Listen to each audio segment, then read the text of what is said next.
Hey guys, it's Coaster Confusion here, and welcome to episode 2 of If I Owned a Theme Park.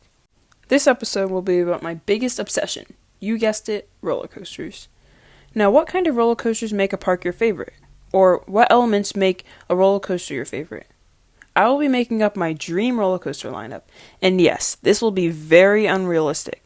I do not have billions of dollars. So anyways, let's not waste any more time.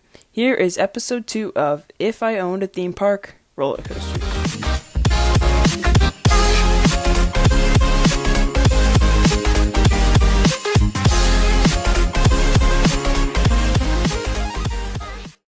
Think about all the parks such as Energylandia, Six Flags Magic Mountain, and Cedar Point.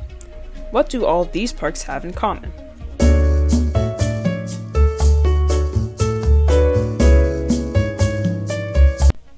You got this correct if you were thinking that they all have a lot of roller coasters and some of the most thrilling out there.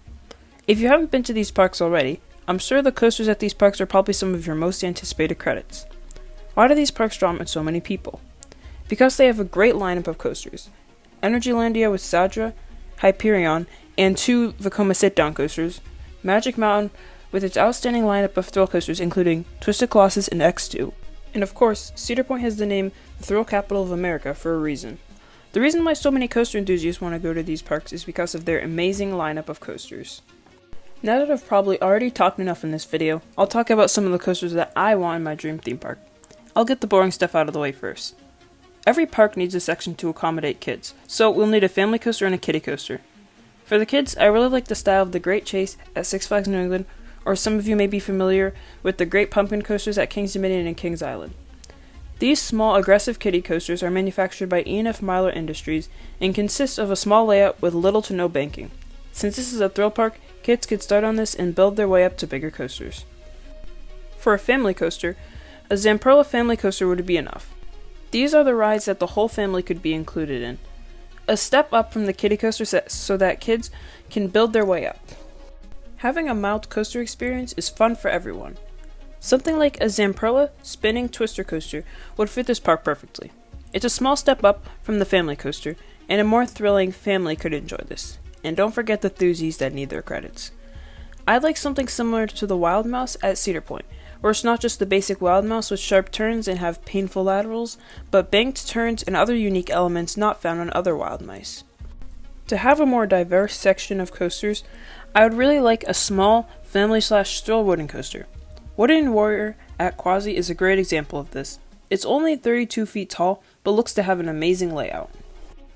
Now we have reached the part of this video where it might seem like I'm going crazy because having this many extreme coasters is almost impossible unless you have an unlimited supply of money. First off, we need a Giga coaster. The 2 options we have are either a B&M Giga or an Intamin Giga. This is an easy pick for me. It's obviously an Intamin Giga. We need something as intense as Intimidator 305 for the coaster enthusiasts who love intensity. Next, we need a hyper coaster. I loved Nitro, so I'm adding a B&M Hyper to the park. I would like something like Diamondback or Shambhala. A Blitz coaster would make this lineup stack, and we have a tough choice here. Either a Blitz like Velocicoaster or Pantheon, or a Blitz like the one and only Maverick. There's something I just love about Maverick, and I think a coaster like that deserves a spot in this park. No top-tier park can be complete without an RMC. An RMC like Air Force One would fit this park because it's not the tallest like a Hyper Hybrid and it packs in an intense ride. Now to some of the smaller extreme coasters.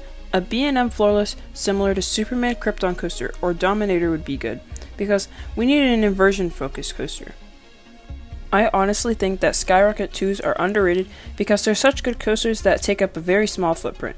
And of course I'm asking for no comfort collars. Let's play a little game here.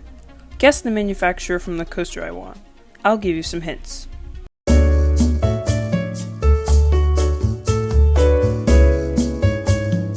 Time's up. The correct answer is Gerstlauer. I would love to have a Eurofighter like TMNT Shellraiser because what's better than having a coaster with a very fast accelerating LSM launch and a lift hill with a beyond 90 degrees drop. Wooden coasters are beginning to be rare these days, so having a standout wooden coaster would bring people in. A GCI coaster with a lot of airtime and a twister section with extremely banked turns that goes through the woods like Boulder Dash would be my dream wooden coaster. One thing we are missing here is an invert. A Batman clone would do just fine. If we were being realistic here, a custom B&M invert would be extremely expensive, so we'll go with the clone. These small invert clones deliver intense rides with strong forces. Lastly, I want to add a unique coaster to my park. As of right now, the SNS Axis model is a new type of coaster in the industry. I think that one park in Europe or something may be adding one, but no parks have added one yet. We have reached the end of the video, and I hope you guys are enjoying this series so far.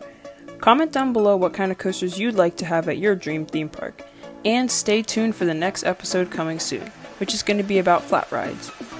Make sure to subscribe to Coaster Confusion for more coaster content, and remember, be you and keep riding coasters.